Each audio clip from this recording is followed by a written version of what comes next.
All right, we are here in good numbers. A very, very warm welcome to all of you. Good morning, good afternoon, good evening, depending on where you're joining from. My name is Anshu Sharma. I'm from an organization called Seeds, a new start member and a member of the India Humanitarian Hub. I'm based in Delhi, joining you at 9 p.m. from New Delhi, India, and really excited to be facilitating this session and having this conversation on this first day of the Start Assembly.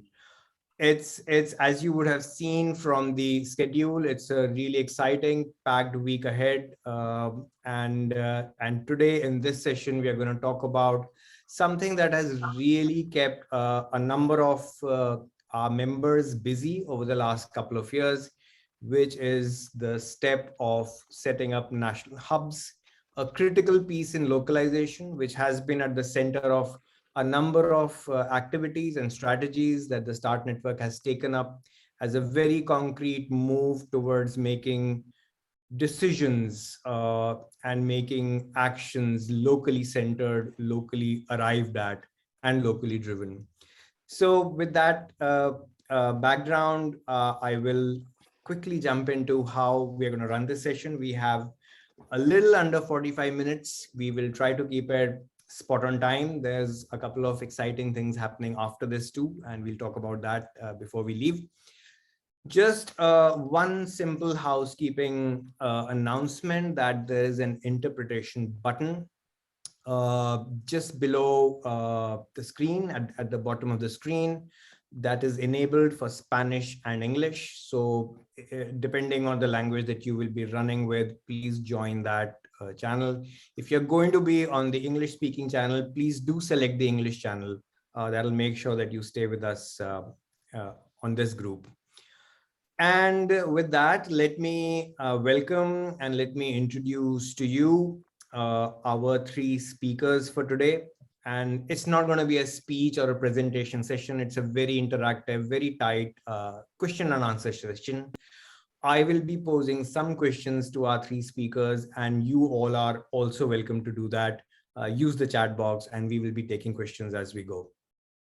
The three speakers for this session, let me introduce to you, ladies and gentlemen, Gang Karume Augustine, who's the technical advisor of Rebuilding Hope for Africa, a member of the Hub leadership team of the DRC Hub, a very active member who's been not only driving the Hub, but also been helping in the all Hubs conversations, sharing a lot.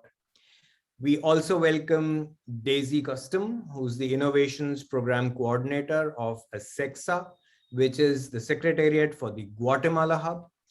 And we have with us Mohammed Ahmad. Ahmad is the Executive Director of IDEA, which is the Initiative for Development and Empowerment Access, a member of the National Steering Committee of the Pakistan Hub, which has been named as Ready Pakistan. So with the hope that all of us will be pretty ready as things move, as these hubs near the point where the critical mass has been gained, and we can start making that local impact that has been driving this whole conversation for the last 2 years. This session called What It Takes to Build a Hub. Welcome again. And as I said, the format is going to be a very tightly packed interactive Q&A. I will lead some of the early questions, and we wait for you to ask yours in the chat box. Let me start. Actually, this is an introductory question. Let's just get to know what the hubs, the three hubs that are here sharing their experiences today with us, what the hubs are about. And so what we'll do is let's go around the room. Let's ask Gang, and then Daisy, and then Ahmad. If you could share just in a sentence what your hub is about and what is it that you're trying to achieve.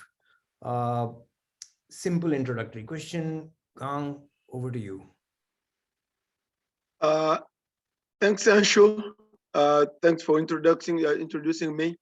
One sentence, I don't know exactly what I'm going to say, but the DRC Hub is a gathering of a wide variety of actors, national and international NGOs, the public sector, the academic, scientists, all of them working under the government endorsement. And the aim is at pulling together as one body, all actors.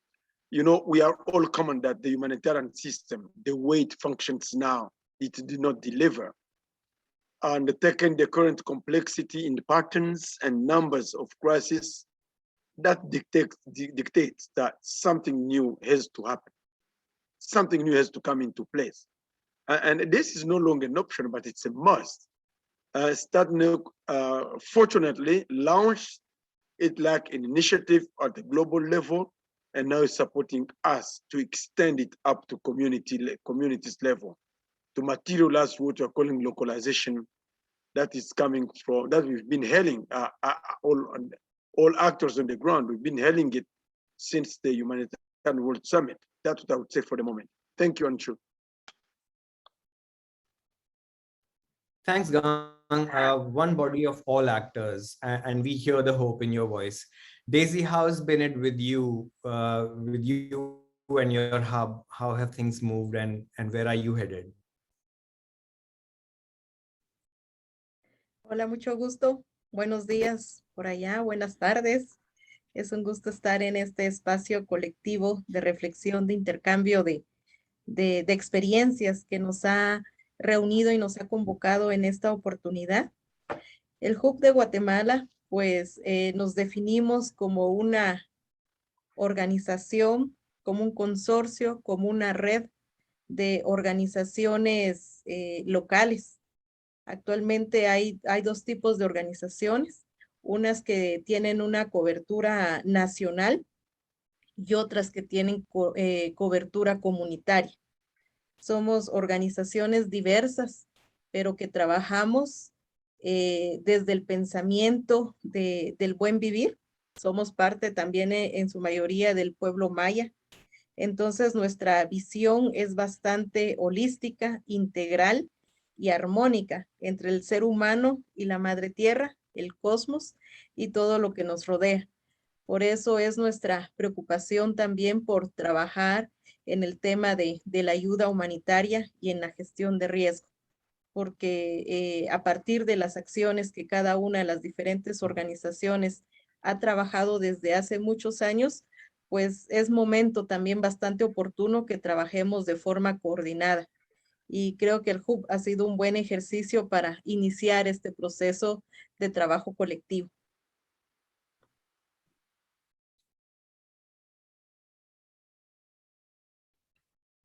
Thanks, Daisy. That really carries the spirit. I can hear so much that is common between all our hubs, but it's so good to see it coming together here.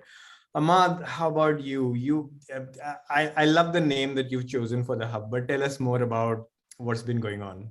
Thank you. And welcome everybody. Hub is a partnership of humanitarian actors to realize a shared vision for a globally linked, locally led humanitarian ecosystem, ensuring early action, timely and quality response. Now this vision has been translated, as you mentioned, into Ready Pakistan, and Ready means resilient, ensuring early action and disaster around the year. And now we are struggling to make it around the clock. So soon you will hear that it's not only around the year, but it's around the clock. So we are progressing towards that. Hope so. We will be discussing it further. Thank you. Thank you. And I think Bhavya has answered. Some people join late and they don't know the name of the hub, which is Ready Pakistan. So thanks, Ahmad. I think a very logical conversation to have right now would be around the last 2 years, 1.5 years or so. We've all been through an extraordinary experience, the COVID experience and the lockdown. In one ways, a global disaster, and we are all coming from that sector. But in another way, it's something that we all, felt we were not ready to face. Though having worked in the sector, we hadn't imagined things will pan out like this. I think a lot of quick action happened to get into that moment and be effective. tell us something about how these last few months have been for you. And specifically, tell us that one time when you really felt the hub process has been useful and you felt glad that, oh, we established this movement and we're together and we're able to do something. Say anything that you can recollect from these very difficult months. Let's reverse the cycle, Ahmad. If you would like to go first, tell us about this experience. Thank you. Thank you. It is exciting, an exciting journey during this difficult time, because with this system, with the Ready Pakistan now, or with the Start Hub, we responded to COVID, we responded to heat wave, we responded to drought and flood in different parts of the countries within no time, within 72 hours. So it's a very ideal time, and we made a system. It proves that we made a system, we designed a model, tested it during this difficult time, and now it's up and running. So it's worth it. It is going with much more speed what we anticipated in the start. So we feel it is worth investment. And let me tell you this here, there is a good acknowledgement of the Pakistan Hub from our respective government and also from the UN agencies. And now we have done a presentation to the HCT, and now we are partnering with the NDMA, National Disaster Management Authority. Rather, they are now part of the Ready Pakistan. And now Ready Pakistan is going to take lead some platform, including UN, including government, and they are ready to give start our Ready Pakistan lead. So this is a good acknowledgement of the work we have done these years, in these 2 years. Thank you. So Ahmad, tell us one thing. This is complicated. Designing systems and getting this acceptance is really complicated. What enabled you? What helped you get this kind of an acceptance in this short time span? We went step by step. First, we design a model. We involve the technical department of the government, and then we went to the strategic level and highlight our achievement. And first, we responded to these disasters, and then showcased our successes to the government and to the city humanitarian country team that is like the highest four of the UN. So definitely they appreciated that. Great, that's really helpful. Daisy, in these months, what was that one time when you really felt glad that you were part of this hub system?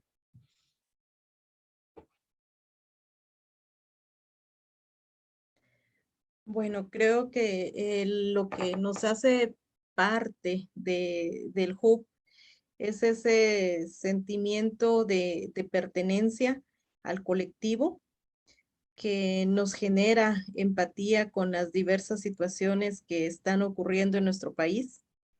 Guatemala es un país que geográficamente está ubicado en donde los efectos del cambio climático son bastante fuertes. Guatemala, a pesar de ser un país muy pequeño, tiene una gran diversidad de climas. De donde yo soy es tierra fría, pero me muevo 1 hora y ya estoy en la costa. Me muevo un par de horas y ya estoy en un clima templado. Pero lastimosamente los efectos del cambio climático han hecho que nuestro clima, como decimos muchas veces, se haya vuelto loco. A veces no sabemos cuándo va a llover, cuándo va a ser sequía, pero esos efectos están recayendo en las comunidades, en donde muchas veces ya sus cultivos se pierden porque cae una helada tan fría que los mata, o las inundaciones que hacen que comunidades, el agua les llegue hasta la mitad de la casa, pierdan sus cultivos, pierdan también a sus animales. Entonces, todas esas condiciones vulnerables en las que nuestro país está, hace que el hub sea un espacio para poder canalizar de forma colectiva y articulada todas esas capacidades que puedan tener las organizaciones que somos miembros y que podemos apoyar. Y desde ese apoyo también que esperamos siempre de Star Network, ¿verdad? Para poder hacer funcional también el hub y poder hacer funcional el trabajo que estamos realizando. Creo que eso es lo que me hace sentirme bien en este espacio que hemos llamado Centro Hub Guatemala.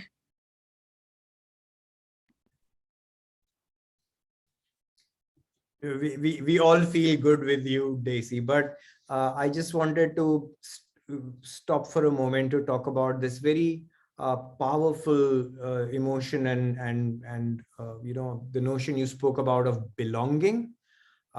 Because for an initiative like this, the sense of belonging is key. That's what, you know, keeps people together. So tell us a bit about how was that journey? How did the sense of belonging come in this hub?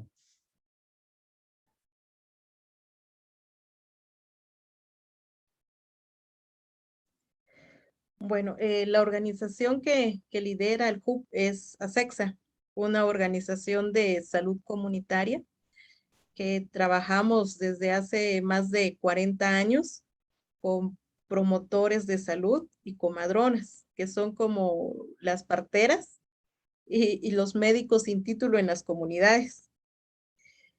Y a partir de ese trabajo que hemos realizado, hemos visto las diversas necesidades que hay y cómo varias organizaciones han trabajado en el mismo campo que nosotros, pero como decía, de forma individual.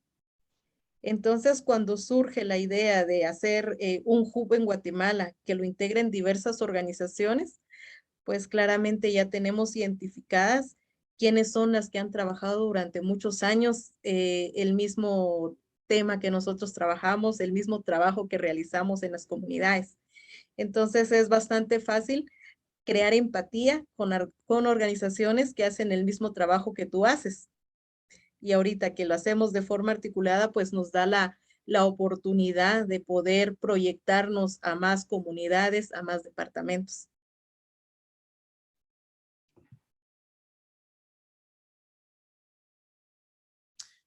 Great, and I can assure you, you're projecting a very powerful image. So we're very glad to see what you're doing. It drives many of us in the other hubs also. Thank you so much for that. Gang, over to you. Tell us about the last few months. What happened? What's the one moment you were really pleased with what you were doing?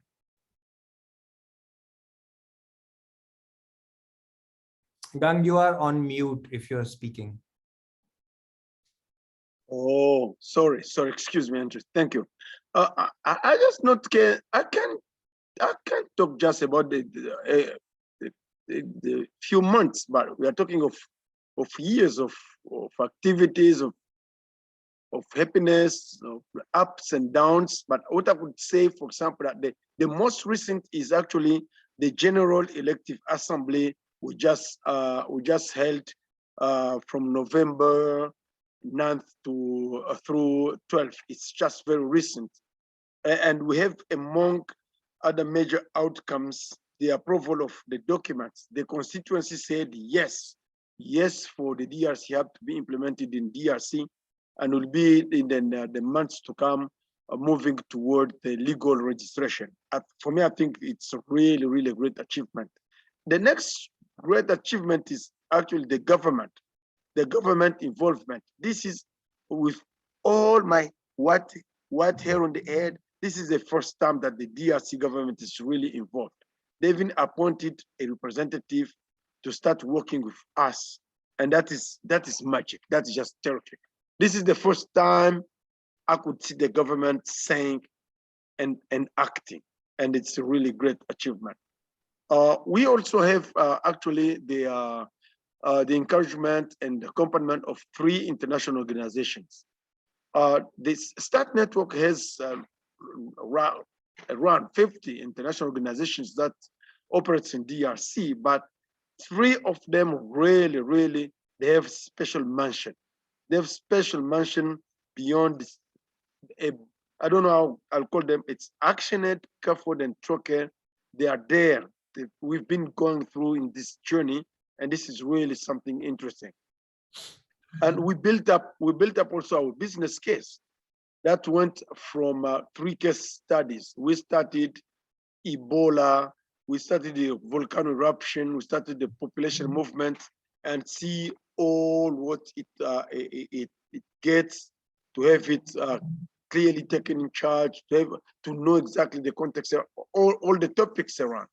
And our business case, I think, is also a good achievement I would talk about. And particularly now is the hubs, the all hubs meeting. This is an inspirational source of energy, ideas, experience. You just feel like, oh, I'm not alone in this boat. We are many, and we encourage each other. We look in the same direction.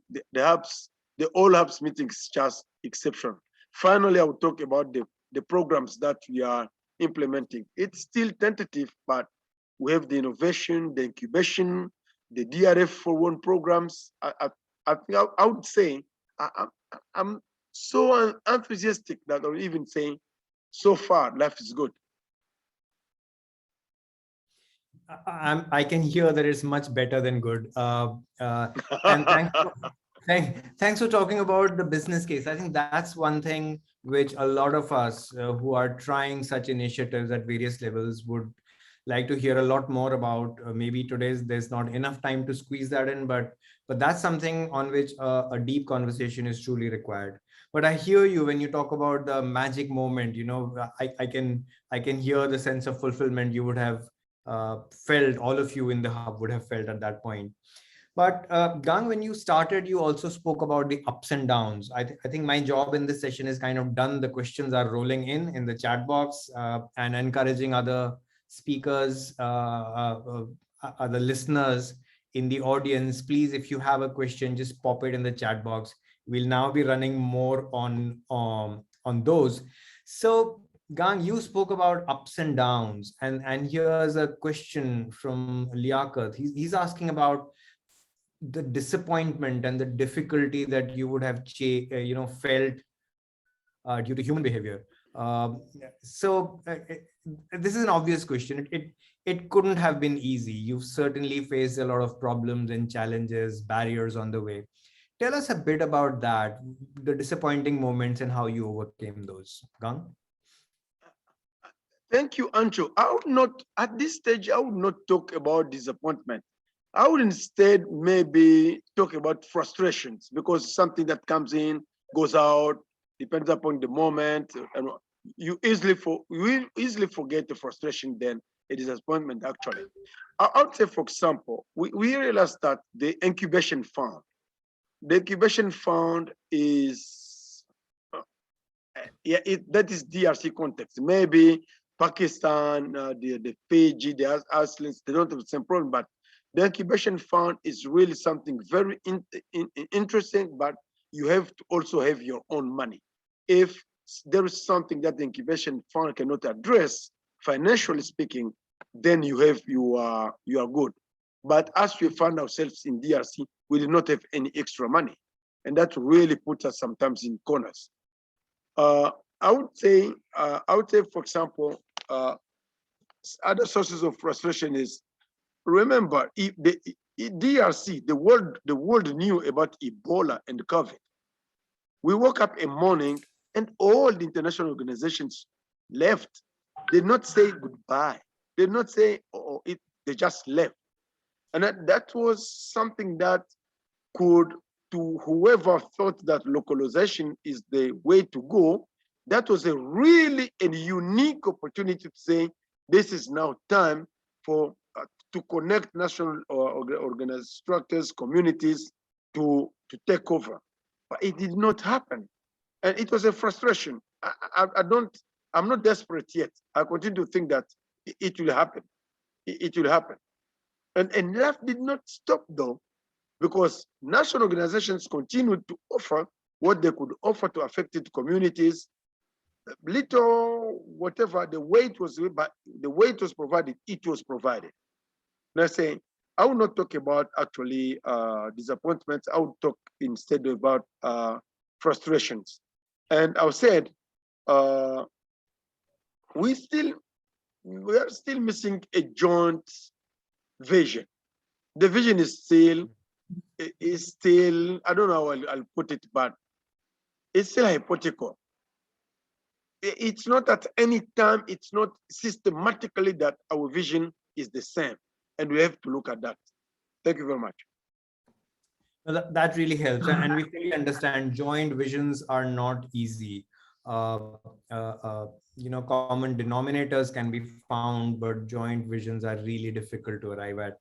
We've been struggling with that at our N2 in the India Hub. So I completely understand what you are saying. But I also like the way you said that, no, not disappointment, because it's not an eventual closure. It's some frustrations because the process at times becomes really slow, frustratingly slow. I know that we go through that all the time. I see Anne-Marie smiling in the audience. She's seen us struggle with that. It's a process-based thing. And Ahmad, I come to you. How has it been for you? The ups and downs. What's been challenging? And to Liaqat's question, on how the human part of it, I want to add to that. How did you manage egos? I think one of the biggest human barrier in doing anything of this kind is egos. Ahmad? It's a very difficult question, by the way, but like, let me first answer the frustration part of it.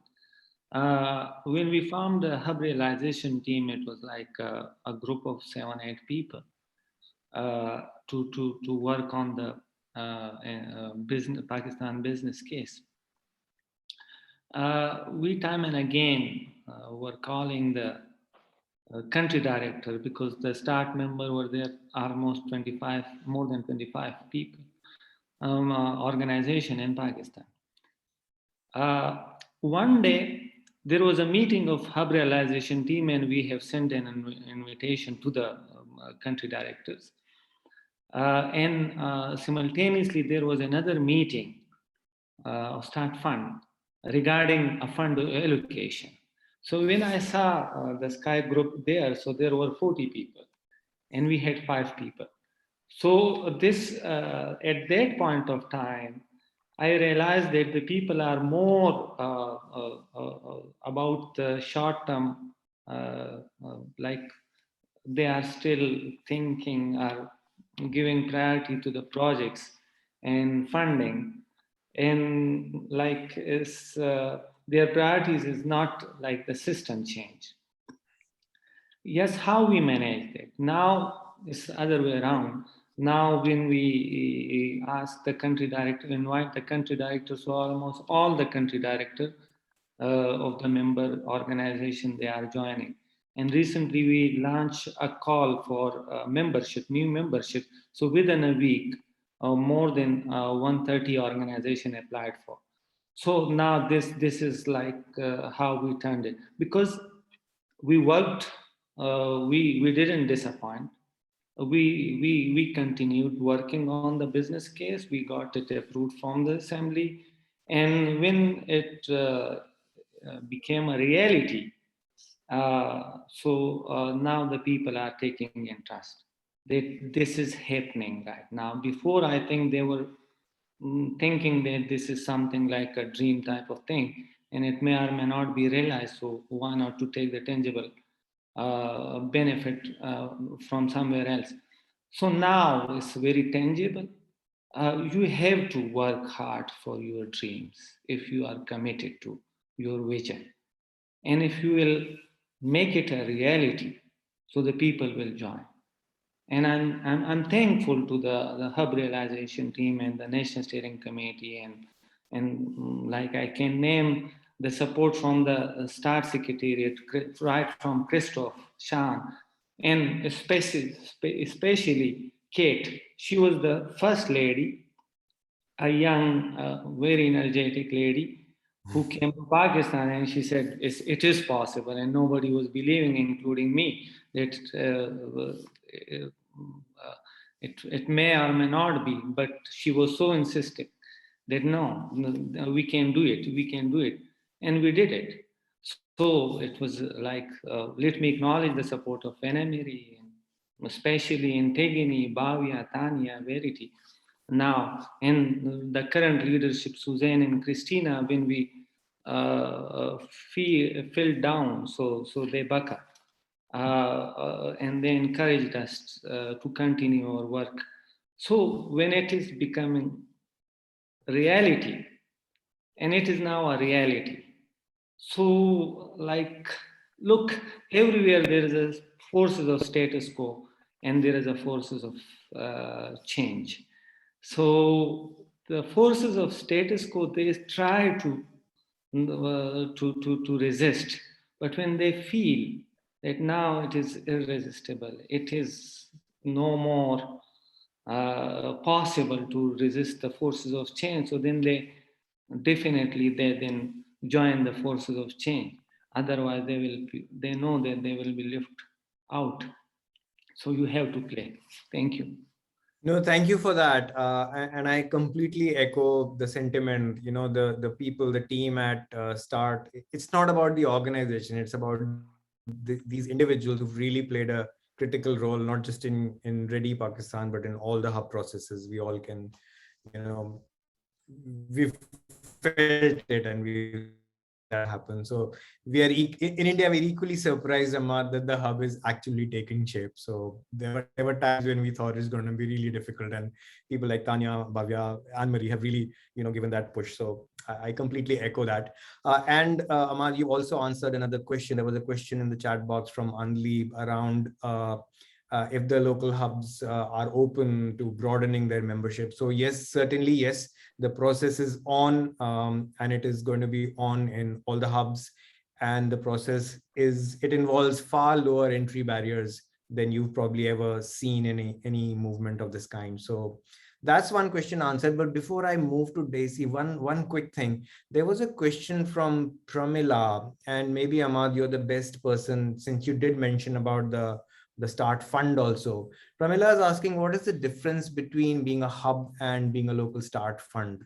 What value are you adding by being a hub than just being a fund? Ahmad, very quickly in 1 minute, could you give a snapshot view on that? By the way, it's a difficult question because we don't have, Bangladesh have a locally led fund and we have a hub.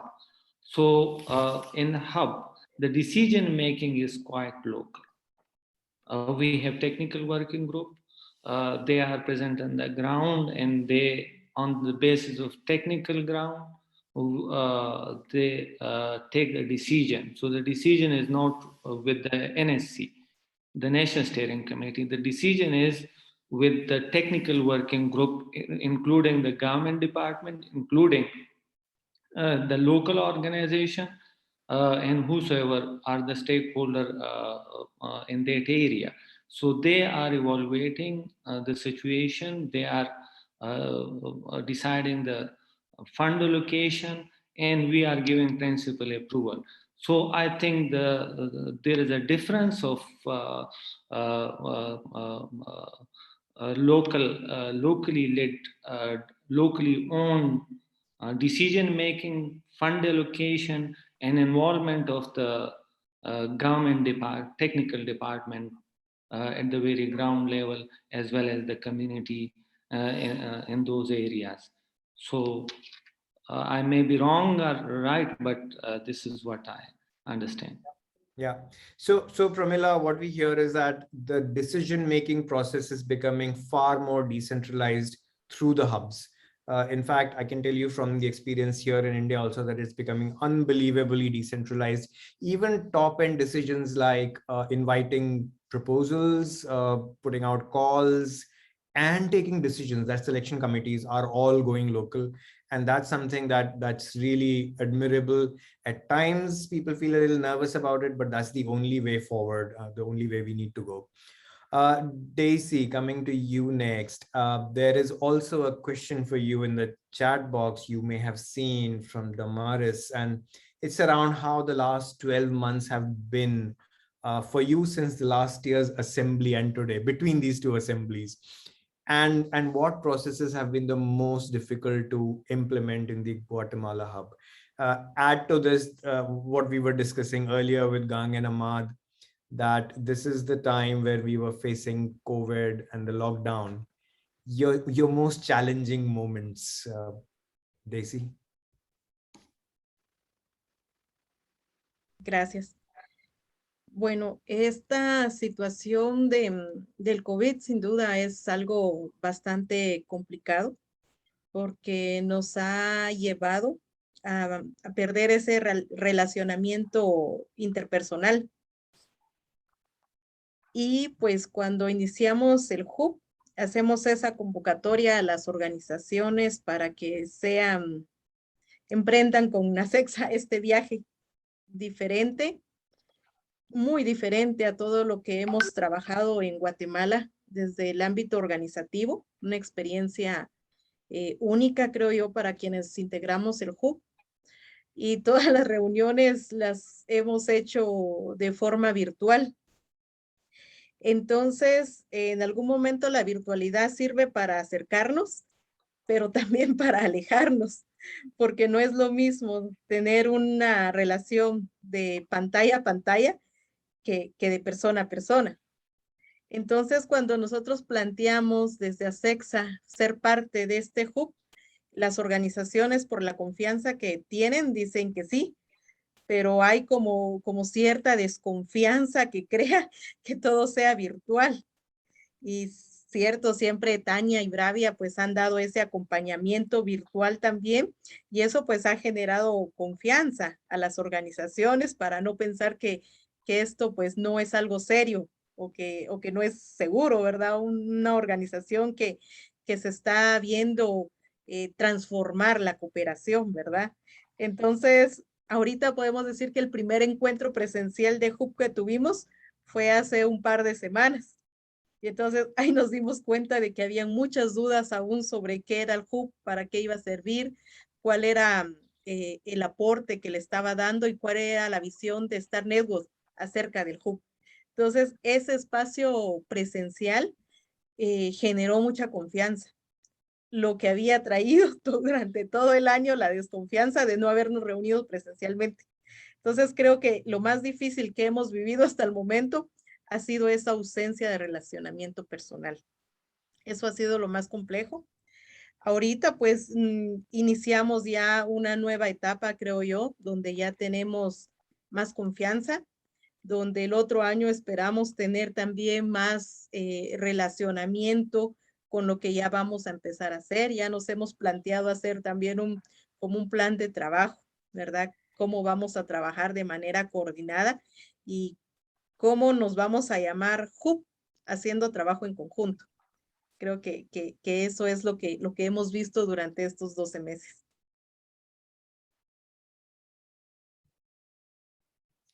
Gracias, Daisy. I think that's exactly where we need to now be taking this discussion on where we are headed based on this experience. You already started answering a question in the chat box that has come from somebody called Sanjeev Bhanja at Tier Fund.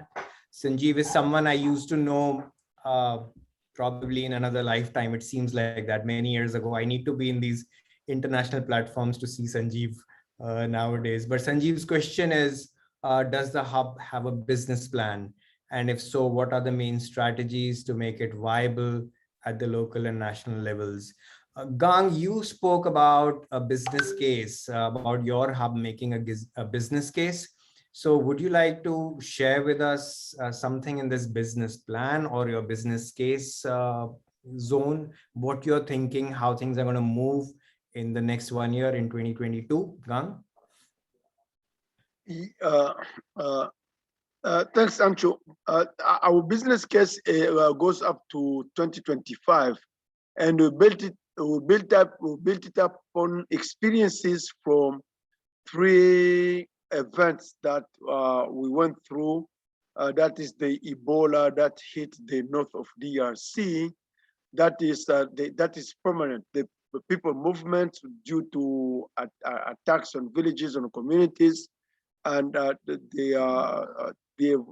volcano eruption that people thought previously that it was something that was happening every 25 years, but this time it surprised us, and it just erupted again only after 12 years, after 16 years, and that is quite different.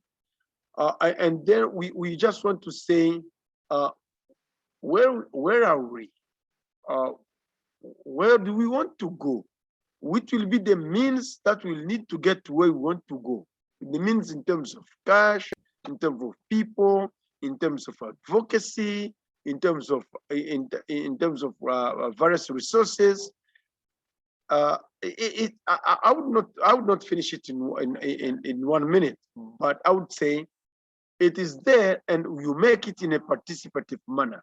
Get involved as many people as you'd like the people to be in the hub. Like us, the business case was mounted with the government, having a look, the scientists, the academic, the international NGOs, national NGOs. It was a joint effort that to make the business case. I wouldn't, please, sorry, Anshu. Let me go out of your question, please, because I forgot to say something that I think really fundamental. It is when we are looking in the same direction now, as we are in the same box, international NGOs, national NGOs, government, all actors, we have to look really at donors' inconsistencies and policies. If we don't, donors are, I know that donors are among the participants here. There are so many inconsistencies and politics in humanitarian business that's entering our global action. And at the end of the day, all of us are getting them losers. And finally, I think we have to revisit in the DRC context and all hubs context. New members we should really be careful when identifying their tiers, tier 2, tier 3, tier 4. We have to be very careful because we understand the donors' attention and being reserved about releasing their money to people they don't know, they don't master. But we have so many national NGOs that have millions from other donors. It means that our donors, our start network donors, should also really look at that. Thank you. Thank you so much. I think you also started touching upon new members, new memberships. The very last question, we are in the last 3 minutes of our session. So the very last rapid round question I'm going to pose to each one of you is, what advice would you have for other countries thinking of starting similar hubs? What's the one thing you would like to tell people to keep in mind? And also within this response, if you could add, if there's any value that has been there in the all hubs conversations, and if that's something any new country trying an initiative like this can tap into. Ahmad, your advice to anyone else wanting to do this? I'll be so direct on it. Do it. It's worth it. It's worth it. It's transformational. It is an exciting a journey of excitement to co-create a new humanitarian system, a system whereby the local organization will have equal power sharing with the international, and both will have have to struggle for their due share in the whole humanitarian sector dominated by the UN agencies and the Red Pillar. We need to clarify this point. And that system is pro-people, is people-centered, people-led. So it's worth it. Please do it. We experience it. At least we are now sharing a table with the UN, with the international organization, with the donor. It will provide you at least a platform for dialogue. It will provide you a strength to achieve your goal. And in this point of history, whereby the humanitarian system is changing, so there is a good global trend of localization. There is appetite to take risk for the new financial model by the donors. So the time is quite ripe to establish a new humanitarian system. Otherwise, if we will lose this momentum,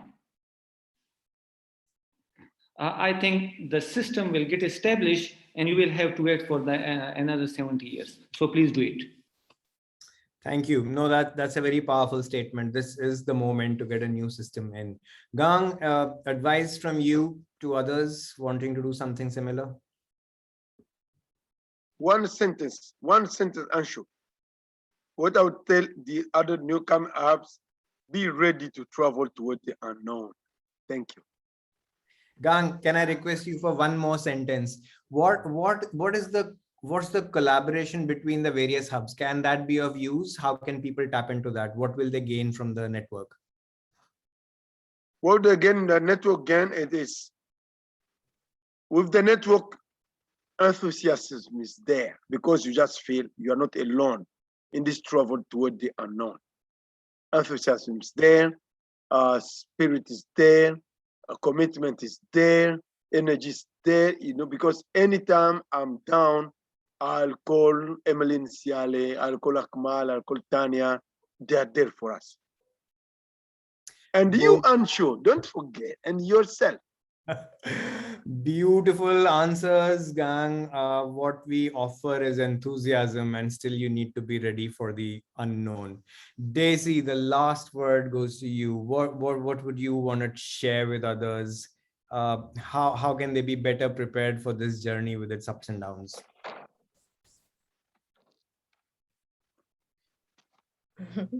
Bueno, creo que en la medida que nos involucremos y participemos, vamos a lograr hacer cambios.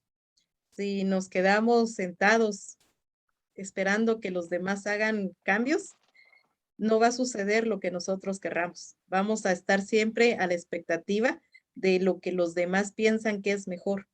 Y es importante que las organizaciones pequeñas, locales, comunitarias, nos involucremos en esos espacios de toma de decisiones. Pero también es importante caminar despacio, pero seguro. Tenemos que conocer bien nuestro entorno, dónde estamos, para saber qué es lo que queremos.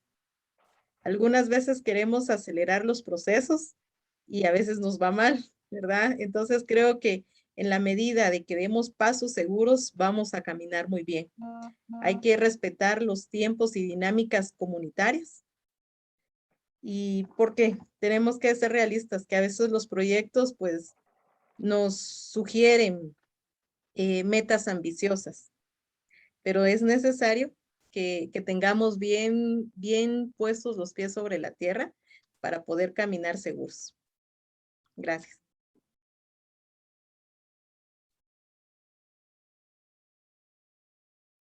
Thank you so much. I think that these sets of thoughts summarize this so well. There is an unknown ahead. There are ups and downs, but there is enthusiasm, and there is certainly a better future ahead for the work we do, for the communities we all serve. With that, ladies and gentlemen, this session comes to a close. Like all good things do, but there's a lot of good stuff waiting for you ahead in this assembly. In about 10 minutes from now, we will be starting a session on community-led innovation. A number of speakers there, a lot of energy around the humanitarian innovation initiatives that are being taken up by a number of people. There is the innovation program being supported by Start Network. We'll be speaking about that. And tomorrow morning, 8 a.m. UK time, please do not miss the second hub learning session, what it takes to build a hub. Tomorrow, India and Pacific hubs will be sharing their experiences. Something similar in principle, but a lot of different practices will be there. So it will not be a replay of this session, I assure you. Do pop in, and we hope to see you around in many of the other sessions in this assembly. On behalf of everyone in the organizing team, all the Start Network colleagues, all the hubs, thank you very much for being with us for this past almost an hour. It was great interacting with you, and thank you for all your sessions. Thanks so much, and bye-bye, everyone. Thank Thank you. you. Thank Thank you, you very everyone. much, Ancho. Thank you.